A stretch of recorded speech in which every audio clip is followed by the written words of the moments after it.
All right. Thank you, Kat. So, good afternoon, everyone. And for people who are not familiar with me, I am Sandy Kaiser. I am the Employment First Specialist for the Department of Mental Health Division of DD. I serve the entire state. I'm also a benefits specialist. So, the content that we're covering today, I know quite well. And I'm going to let my guest presenter briefly introduce herself real quick, and then we'll jump in. Uh-oh, you're muted.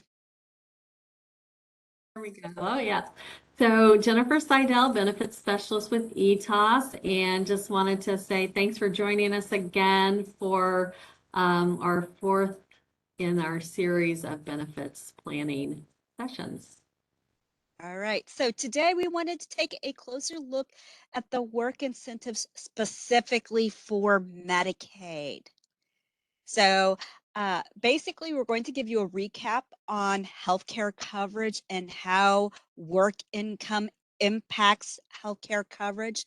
And then we're going to dive into those work incentives that are available for Medicaid recipients. So there is a work incentive that is specifically for SSI recipients. And then we're going to talk about the Ticket to Work health assurance and how that benefits people who aren't able to take advantage of that 1619 work incentive. So, and then of course, at the end, we're going to give you some resources for learning more. So, all right. So as we get started, we are going to do a quick poll here. If you wouldn't mind, once Kat pulls up the poll, we just want to know what your role is. Are you a support coordinator, service provider, regional office employee? Maybe you work for a different state office like VR or behavioral health, RSP, something like that. Maybe you're an individual or a family member or other, and you've got about 40 seconds to finish that poll.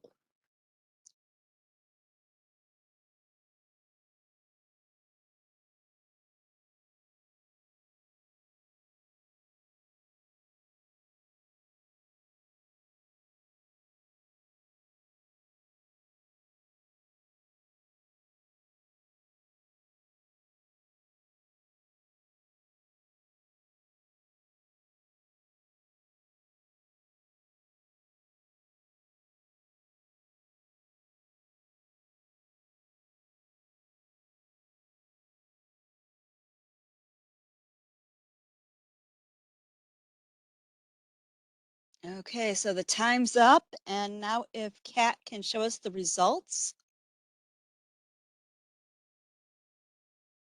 All right, so it looks like just a little bit less than half are support coordinators, but still a big chunk of us are support coordinators.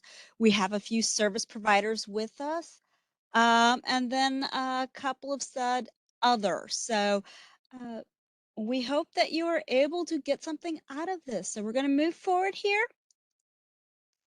And we just want to give you a reminder of some basic terms that you are going to see. So kind of the alphabet soup. So of course, when we say SSA, we're referring to Social Security Administration. SSI is Supplemental Security Income. SSDI is that Social Security Disability Insurance, and on and on and on and on. You can see.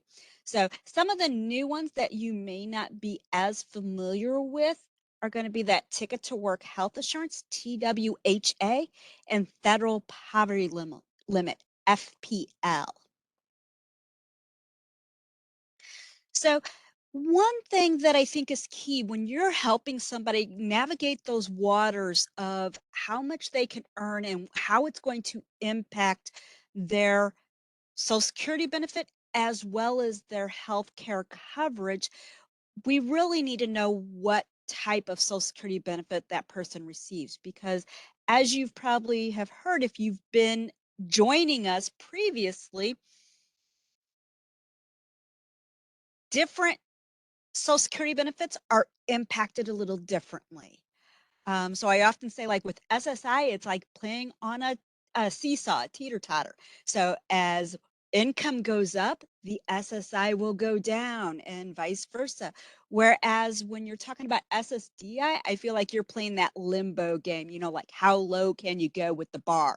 So as long as your gross work income is below that SGA amount, then you're still getting all of your Social Security benefit. There's no difference. However, once you touch that bar, that's when we need to look at, ooh, where are you in that back to work process? And are you using any other work incentives like impairment related work expenses? Or if you've got a special condition going on, such as job coaching. So, uh, and the same goes when it comes to uh, understanding how work income is going to impact your medical benefits. Really knowing what type of Social Security benefit is really going to be important. So for you all, ways that you can do this, there are certain questions that kind of let us know, oh, we're dealing with this type of benefit or that. But the best ways to either talk to Social Security directly and confirm it with them, to look at the letters, to look at documentation from Social Security. It will say in that documentation. For benefit specialists, one of the things that they do is they do a benefits planning query. So it's a very specific request that we send to Social Security, and they send us certain details. As support coordinators, you all have access to see more. So what you're seeing right here is a little screenshot of that Seymour screen for the benefits information. So if you're looking at the tree node, it's kind of under benefits. And when you hit benefits, you can go to SSA data. So you see that tab there. And for this individual, you can see they're getting a small amount of SSI. So in that SSI line, it says yes, and it says there's $33 a month that they're getting. And then in the box below that, then you're seeing the other Social Security benefits. So that first one, what you'll notice, that benefit ID number and that person's Social Security number don't match. Plus there's a C there. That tells us that they're possibly drawing like a parent's benefit. So disabled adult child or childhood disability benefit. There's different Social Security numbers. So they're drawing it under a different person's Social Security record.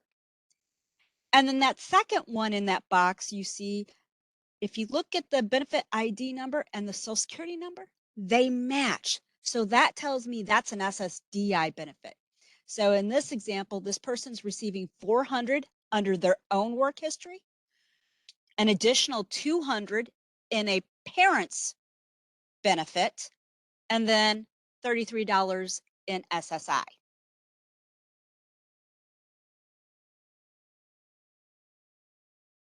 So, and when talking about SSDI, we're talking about any and all of those Title II benefits. So we're talking about SSDI, which is based on the person's own work history.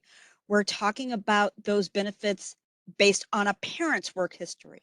You might hear that referred to as disabled adult child benefit or childhood disability benefit. So depending on that benefit specialist, they might use a little different terms. And then the third one that we don't see much of yet, but my bet is we will start seeing this more and more as more people are getting married.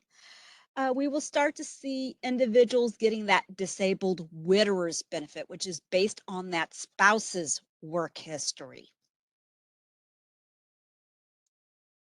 And now I'm going to give it over to Jennifer to talk a little bit.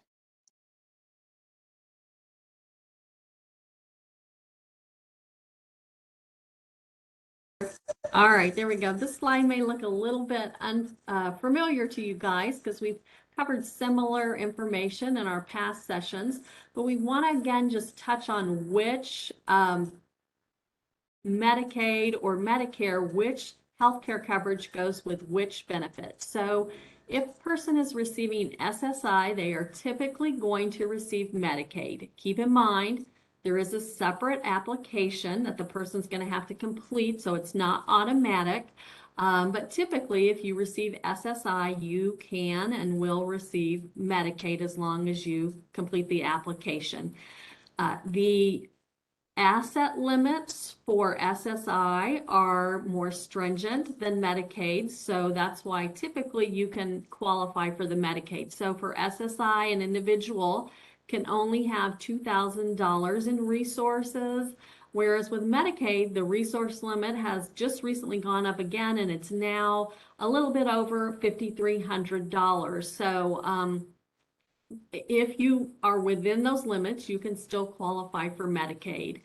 And for the Title II benefit, typically the person is going to have Medicare. Now, you can't get it like right as soon as your SSDI is awarded to you. There is a 24-month waiting period, but then it does come automatically. And sometimes the person receiving SSDI can also receive Medicaid. And so a lot of the individuals we support will kind of fall into that category where they qualify for both Medicaid and Medicare.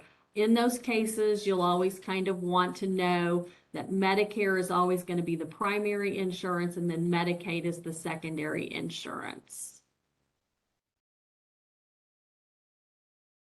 Okay, so what happens when someone goes to work? How does that affect their medical benefits?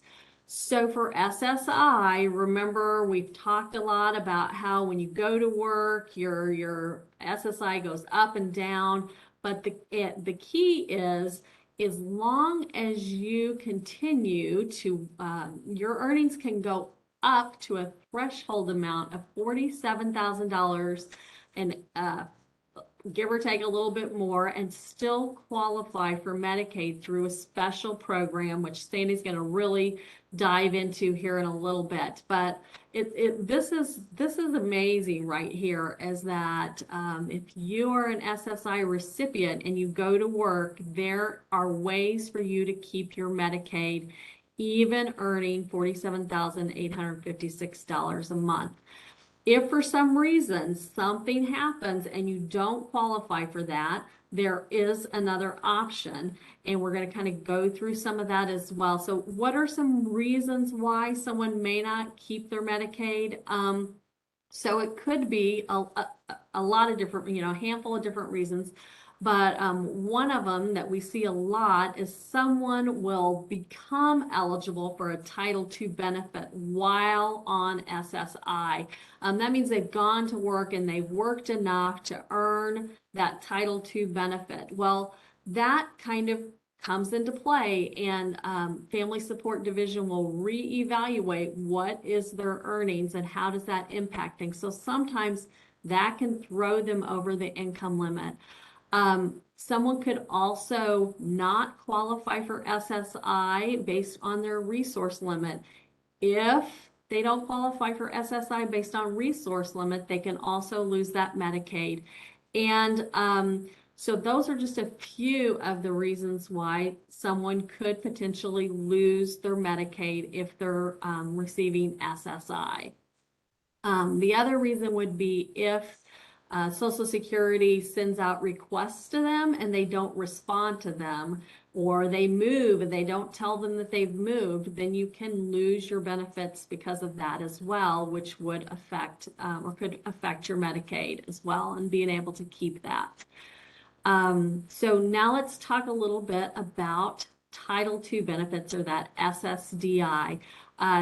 Remember, the Medicare is going to stay around for quite a while, even after you start working.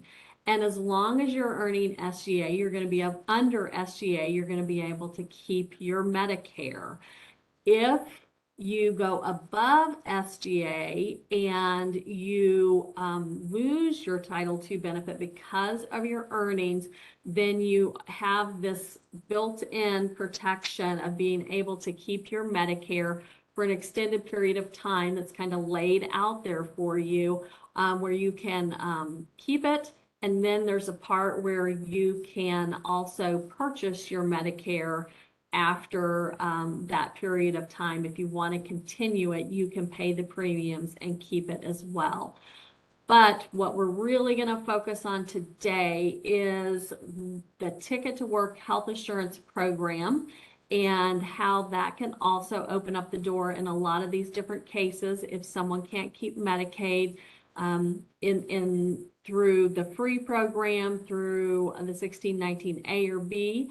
We have the option of Ticket to Work health insurance in several cases, and then also the spin down option, which many of you are probably a little bit more familiar with that as well. So I know there's a lot of information and a lot to cover, but we're going to explain it a little bit more as we go through this. All right. So now I'm going to cover specifically the work incentives for SSI recipients. So I'm going to talk about that 1619 benefit. So individuals who continue to receive something in SSI, they're typically going to be covered under 1619A, and we'll talk about that a little bit more in the next slide. And then individuals whose SSI stops, but just because of the work income. So as Jennifer was talking earlier, it's not because they've got asset limits that are above the limit resource for SSI. It's not because they're not responding. If the only reason they're not getting SSI is because of that work income, they might be eligible for that 1619B. And we're going to talk about that in a minute here. So let's first start talking about that 1619A. So what is this? It's a protection allowed under 1619A of the Social Security Act, which is why it's called 1619A. It allows an individual to continue his or her Medicaid coverage when they are engaging in substantial gainful activity. So one thing that you'll note that's different with SSI versus SSDI. So SSI, an individual can be engaging in substantial gainful activity amount and still receiving something in their SSI benefit. Okay, so it's only when they first apply for Social Security and they're trying to establish that eligibility for Social Security benefit that that SGA is applied. After that, once they've been approved for that SSI and they're getting SSI, the SGA does not apply anymore. So for individuals who are engaging in that substantial gainful activity, but they're still getting something in SSI, they may be eligible for that 1619A if they received SSI for at least 1 month prior to their work income canceling out. Or I'm sorry, this isn't before they get canceled out. I'm sorry, before they engage in SGA. The other thing, they still have to meet the disability requirements. And they still have to meet those other non-disability requirements like asset limits, residency, all of that. So someone who could be potentially eligible for this, if you've got someone who's receiving SSI and has Medicaid and they are either engaging in work activity or they're about to engage in work activity, and there's a good indicator that they're probably going to earn at least SGA amounts. So that would be $1,350 per month for 2022. So if there's a if it's pretty much expected that the person's going to be earning somewhere around $1,350 per month or more, we know that it's like, if they've been getting SSI and they've been getting Medicaid, they're going to be eligible here. So what do? You just want to make sure that that person is keeping Social Security and Medicaid up to date. So especially with SSI, because we know that their SSI amount will change based on their earnings. To avoid those overpayments, they need to be making sure that Social Security is aware of any changes in their work income. So now we're going to give you an example. So Abby's been receiving SSI since she graduated school in 2016. This has been her only source of income. She has Medicaid and she's over the age of 24. She's now being offered a job where she's going to work 25 hours a week and making $15 an hour. So doing the math, 25 hours times $15 per hour times 4 weeks in a month, we know that's over the SGA. That's going to be $1,500. However, doing the math computation, we know that she's still going to get something in SSI. And you can see we've subtracted the general income exclusion, we subtracted the earned income exclusion, we then subtract the earned income disregard, and we know that, okay, her countable earned income is going to be around $708, somewhere around there. So you subtract that from 841, and we know she's probably going to be getting about $133 in SSI. All right, so what that means, she's still going to be able to continue her Medicaid coverage, no additional cost. She's not going to have to pay any more for her Medicaid than what she has been paying. So $0 for her Medicaid, and she's got $1,500 in work income plus that $133 in SSI. So she's got $1,633 total monthly income. So good benefit for Abby here. All right, now let's talk about 1619B. 1619B is allowed under 1619B of that Social Security Act. It allows an individual to continue his or her Medicaid when the SSI benefit has stopped altogether due to work income. So again, certain conditions need to be met. The person has to have been receiving SSI for at least 1 month before the SSI stops altogether. They have to meet the disability requirements, so they have to continue to have a disability. They still have to meet those other non-disability requirements, the asset limit, residency, etc. Then there's a few additional things. So one, the Medicaid is needed for the person to be able to work.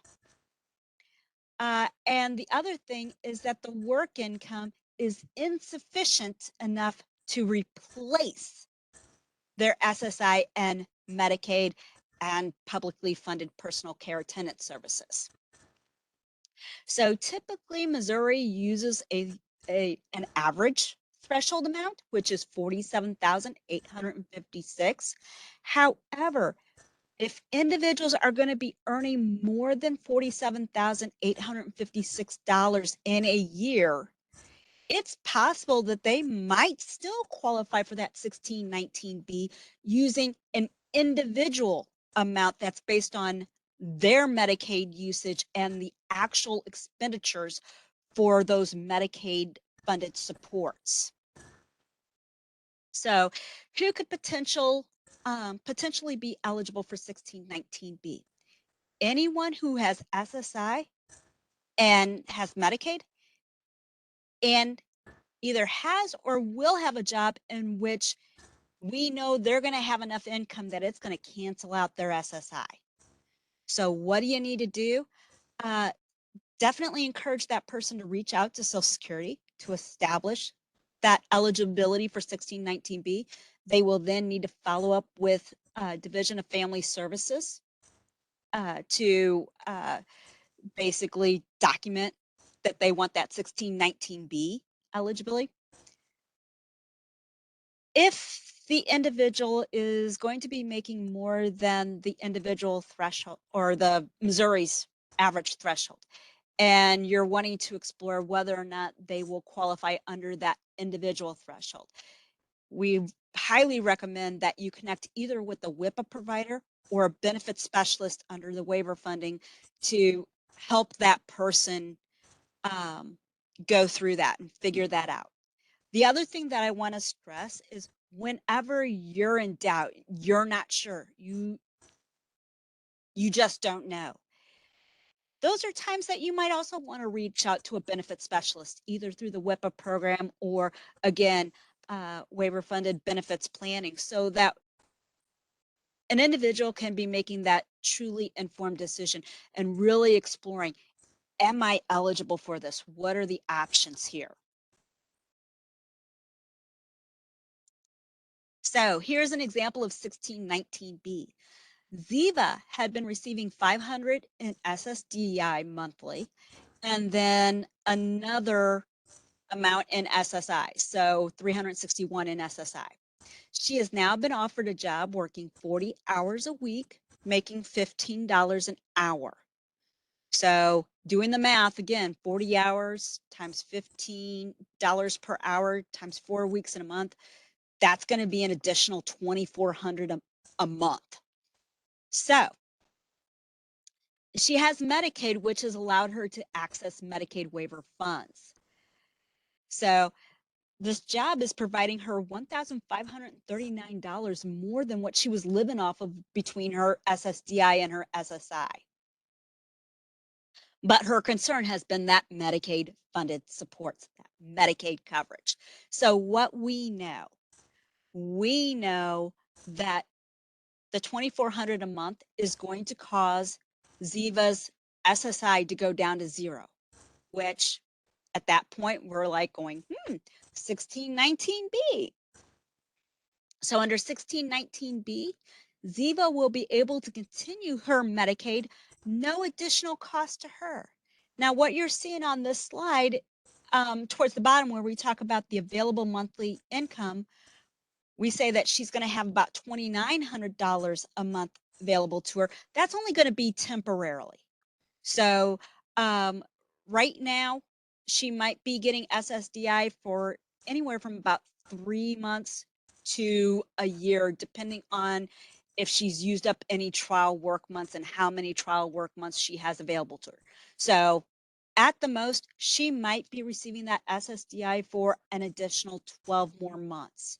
However, at some point, that SSDI most likely is going to stop, and her only income will be her work income, which at that point would be $2,400 a month. But again, you do the math, $2,400 a month versus $861.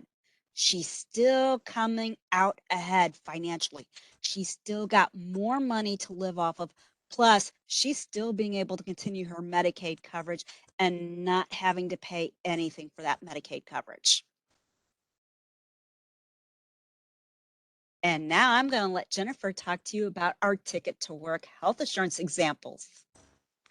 Okay, Ticket to Work Health Assurance. I love this program. I think this is probably one of the just best things that the state of Missouri has been able to do to really help encourage people to work, people who are concerned about losing their Medicaid. This program really does open up the door for a lot of people. So not everybody can qualify for this, but it does help a lot of people. So who can potentially be eligible for this program? First of all, there is an age requirement. You have to be within the ages of 16 to 64. So once someone reaches that retirement age, Ticket to Work health assurance isn't really going to be an option anymore, unfortunately. But that's a pretty big age span we've got there from 16 to 64. So that's key to it. And then the person's gross income needs to not exceed 300% of federal poverty level. But again, that's a pretty high amount. So people can still have, decent paying jobs and certainly have more money in their pocket than what they would have with just receiving Social Security benefits. And that's what this program is helping people be able to do, to be able to work, have more money to meet their needs, and have the insurance that they need to be able to provide the supports that they need and the health care that they need to live a healthy life. Now, the next bullet point says that their person's work income generally must be twice as much as a spin down minus $50 if not working. Now that probably sounds really confusing. At least I know the first time I read that, I was like, I don't even know what that means. But if you kind of put it to think of a specific example, sometimes it makes it a little bit easier to understand. So in order to help you understand that, I'm going to use an example of someone, just think of someone maybe on your caseload that is receiving a Title II benefit or SSDI in the amount of $1,500 a month. So you don't necessarily need to know how or why, but the Family Support Division will look at that, and if that's that person's only source of income, is going to determine that they have a spend down amount because they're over the Medicaid income limit. And that person's spend down is $517 a month. So what this little rule means is that person has to be making twice $517 minus $50. So 517 times 2 is $1,034. And if you subtract $50 from that, that equals $984. So that means in this particular example, that person would have to earn $984 a month in order to qualify for Ticket to Work health insurance. So clearly that amount is not the amount everyone has to earn. It's based on the spend down amount. So if someone doesn't have a spend down, then that rule isn't in play. So it's only if someone has a spend down. So hopefully that helps clear up what that requirement is. If you think someone on your caseload or you have a family member you think might be eligible for this program, perhaps they have a spend down and you're thinking, well, they're working, maybe they could qualify, instead of having a spend down, maybe they could have Medicaid and save themselves some money with a premium instead of spend down.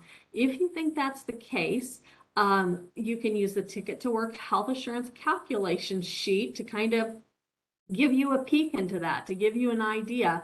But you can reach out to Family Support Division to request this change if you think it's something that they're eligible for, and they will evaluate it for you.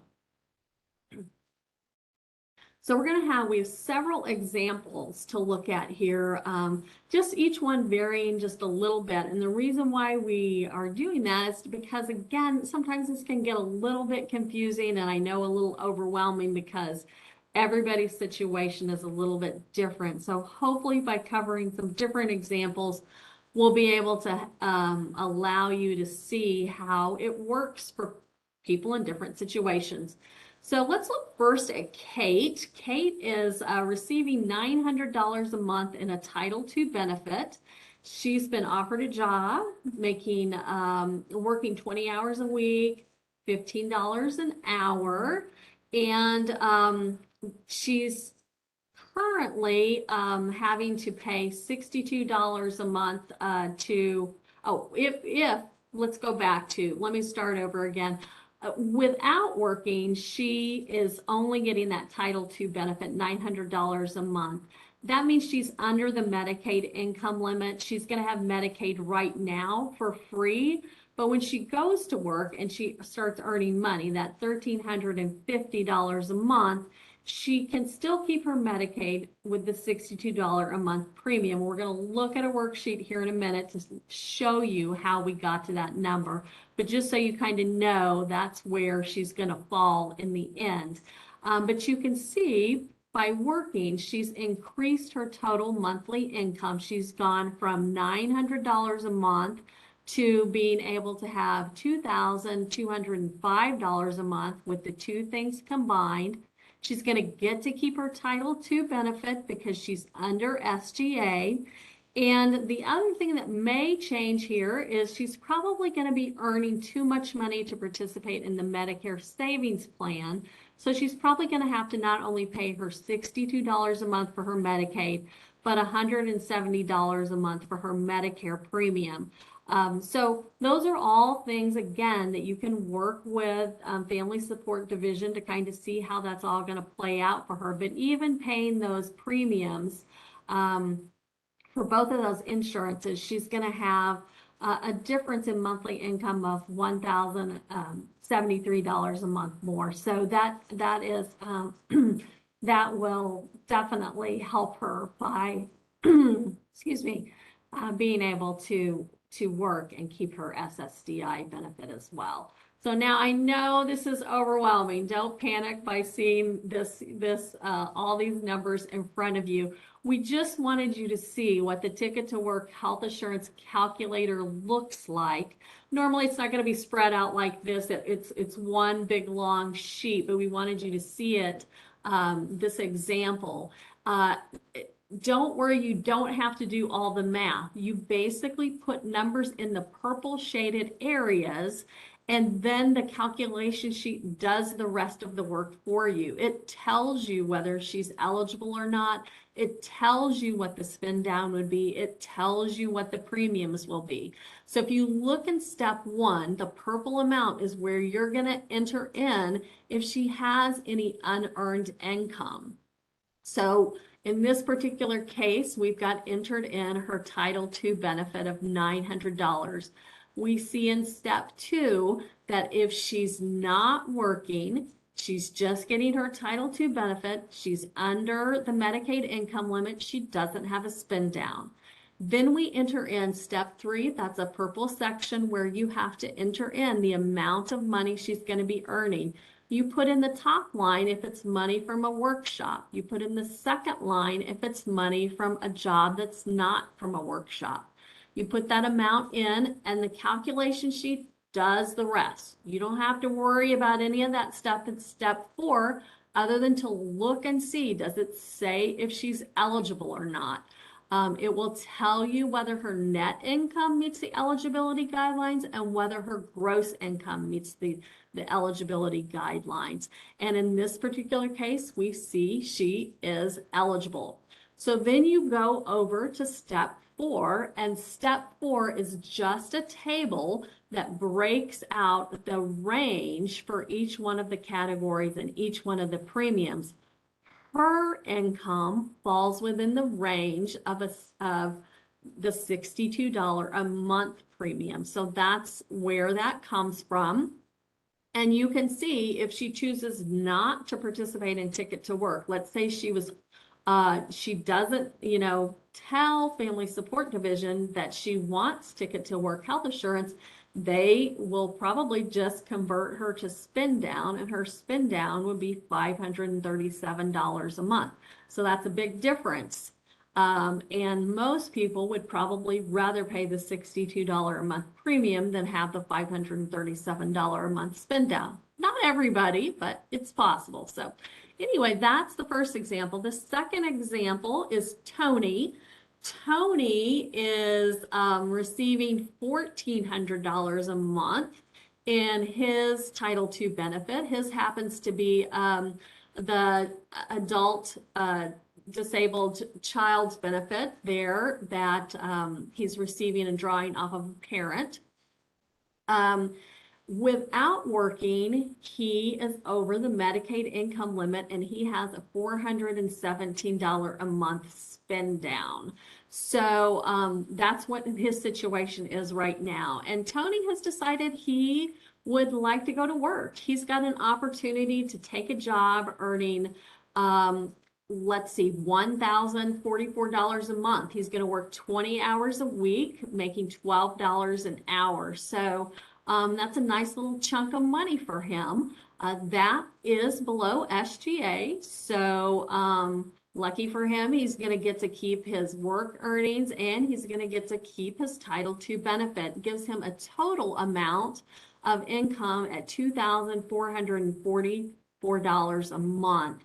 Now, when we do the calculations for him, we find out that his Medicaid premiums can be a little bit more, but that's because he's got that Title II cash benefit that's quite a bit more than what our first example had. And so his is coming out to be $104 a month. And again, he's probably going to have to pay that Medicare premium because his income is going to be above that Medicare Savings Plan income limit. But overall, you're going to see he's still got, even with paying his premiums, an additional $1,187 a month in his pocket. So that's a good deal for him. So here's the calculation sheet. We've got the purple side that we put the money in, the $1,400. This is his not SSDI, his Title II benefit, that he's getting from his dad, I believe it was. And we see on there his spend down amount of $417. And then we put in his earnings, the $1,044 in the purple section, step 3. We're able to look and see in step 4, they've done the calculations for us. It tells us he's eligible based on both his net income and his gross income. We look in step 4. It tells us exactly what his premium is based on where he falls in that chart. So $104 a month, again, is his premium. And comparatively, a spend down would be $906 a month. And there you can see the difference in the end result. So moving on to Tim. Tim is our next example. He's receiving $950 a month in SSDI. He's currently, Medicaid pays his Medicare premium. He's been offered a full-time job making $36,000 a year. He's already used up his trial work period months, but we think he's probably going to get to keep his Title II benefit for another 3 months because of the grace period. So as long as he's still receiving his Title II benefit and his earnings of $3,000 a month, he's going to probably not qualify for that ticket to work health insurance because his income's going to be too high. And we'll see that, I believe, in the next chart. But for 3 months, he's going to get to keep that Title II benefit and his earnings. And so he'll have to pay his Medicare premium and his Medicare premiums, but he's still going to have a difference in monthly income of $1,724 a month. So let's look at the Ticket to Work health insurance calculation sheet. You're going to see we put in the purple amount. We put in step 1, his SSDI benefit. We then see that if we put in step 3, his earnings of $3,000, look in step 4, you're going to see on line number 17, his gross income is $3,950 a month. And that makes him ineligible for Ticket to Work health insurance. So in this particular case, for right now, he's not eligible. And the reason for that is his income's too high. But remember, he's only going to get to keep that Title II benefit for probably 3 more months. So if he has to have Medicaid during these 3 months, he's going to have to look at step 5 and see what his spend down amount is, which is $1,434 a month. Now, if he's not receiving waivered services, it doesn't mean he has to pay $1,434 a month. If his medical expenses are below that, he can kind of just sit on that, basically not really worry about it. And as long as he doesn't have like a medical emergency or anything, he cannot worry, he doesn't have to worry about paying that spend down amount. If something happens during that 3-month period of time, what he needs to know is he's going to be responsible for the first $1,434 of medical expenses for that month. So, but that's just to kind of give you an idea of what's going to happen if someone is not eligible for Ticket to Work health insurance for like a reason like this. So now let's look at the same example, but now we're outside of the 3-month window of the grace period. And you see in step 1, he doesn't have his unearned income up there anymore. He just has his work income of $3,000. And now look in step 4, you're going to see on line 16, he's eligible based on his net income, and he's eligible based on his gross income. And this is where he now then becomes eligible for Ticket to Work health insurance. So instead of a spend down, he's going to have a $156 premium or a $314 spend down.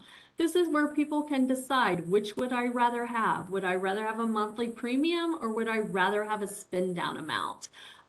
So there's some advantages to the spend down. Again, if you're not receiving waivered services, maybe the spend down makes more sense for him. It really just depends on what his medical needs are and his situation.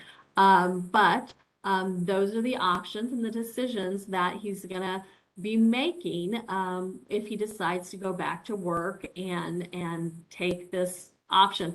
Now, the good thing about benefits planning is if someone is in this situation and you request assistance from a benefits specialist, they can really help that person see it on paper, lay it out, help them with making that decision to know, like, well, what is this going to look like? And then kind of talking to their support coordinator, go, do I need active Medicaid? What's going to happen if I don't have active Medicaid? And what are the I guess the results of that, so that person can make the best informed decision about their healthcare needs. All right. So we know we've thrown a lot of information at you today, and the three things that we want you to take away. First, people don't have to choose between work income and needed Medicaid benefits. We hope that the examples that we showed you today all show that in each of these situations, individuals were able to keep their Medicaid, even though they had gone on to get quite a bit more in work income. So again, people don't have to choose between that financial self-sufficiency of working and all those other benefits that go with working and needed Medicaid benefits. They can have both. The other thing that we want you to take away is more often than not, people will usually have a more favorable financial outcome when they go to work. They're going to have more money.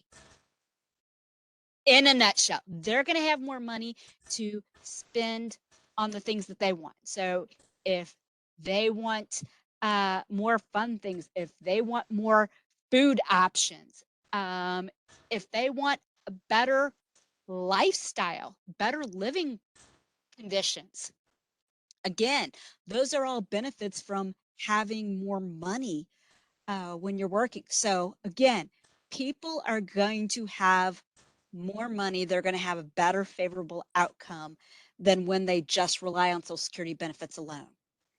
And then the third thing, most importantly, you guys don't have to figure it all out. When in doubt, consult a benefit specialist. So we have WIPA services, which stands for Work Incentive Planning Assistance here in Missouri. So Paraquad and Missouri Protection and Advocacy are the two work incentive planning assistance programs in Missouri. So for individuals who are currently working or are seeking a job, so they're doing active steps to go get a job, they're completing applications, they're interviewing, they're trying to get a job. If they've got Social Security benefits, the WIPA services, that's who they want to serve. They want to serve those individuals who are working or looking for a job and have Social Security benefits.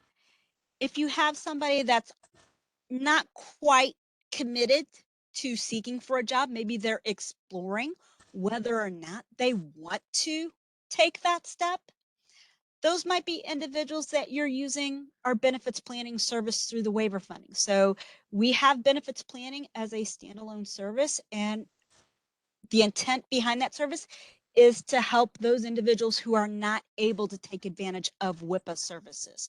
So if somebody is not able to access WIPA services because they're too early in that planning stage, or maybe they just have Medicaid and not a Social Security benefit, or maybe it's just taking too long for whatever reason, they're just not able to connect with that WIPA service provider in the 30 days, and they're really needing that service. So benefits planning through the services, we can do that. And of course, all of us. We're pretty open to, hey, if you just got a quick question and we need to just connect you with a resource or answer quick questions, help guide you, we are more than willing to do that.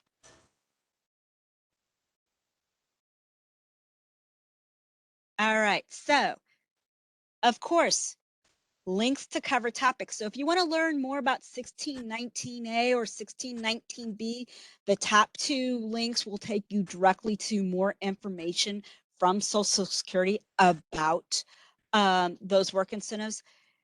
The Ticket to Work Health Assurance. So if you're interested in learning more about Ticket to Work Health Assurance, on our website, dmh.mo.gov, we have the Medicaid eligibility information. And from there, you will also find the Ticket to Work Health Assurance Calculator. So we did include those links here as well. And then if you're just wanting to get more, so maybe these past 4 months, you've gotten enough information that you've been like, ooh, I want more. This is tasty. Give me more. We have a 5-part benefits planning series that the division hosted back in the summer of 2018. This kind of just gives you a foundation of how work impacts the different Social Security benefits, the different work incentives available. Also, Virginia Commonwealth University offers an introductory web course. This is about a 6-module course that's you can take anytime during a 2-week window. So, and it's a great introductory to getting exposure to some of the concepts and understanding the difference between SSDI and SSI and how the work incentives work. Of course, mo.db101.org is a great resource. There's videos, there's articles, there's a calculator. So there's numerous different ways on that mo.db101.org that allows you to kind of take a little bit closer look and go into some of these topics to learn more. Of course, we also have some tip sheets available on our DMH website. One of them is just kind of some understanding of things and resources that people may want to be aware of when they're working or thinking about working and they've got Social Security benefits. So kind of knowing, okay, when might I want to go to a benefit specialist, or where might I get more information? What are some tips or strategies that I might need to be aware of, like keeping Social Security informed of changes to my income and stuff like that. There's also another tip sheet that kind of breaks it down side by side. So what work incentives are available for SSI, what work incentives are available for SSDI that people may want to be aware of. And then, of course, we also have a changing culture and message about benefits. So again, if you go back to the takeaways, people don't have to choose between work and Medicaid. And they're usually, more often than not, going to come ahead financially better by working than not working. So, and of course, when in doubt, consult a benefit specialist.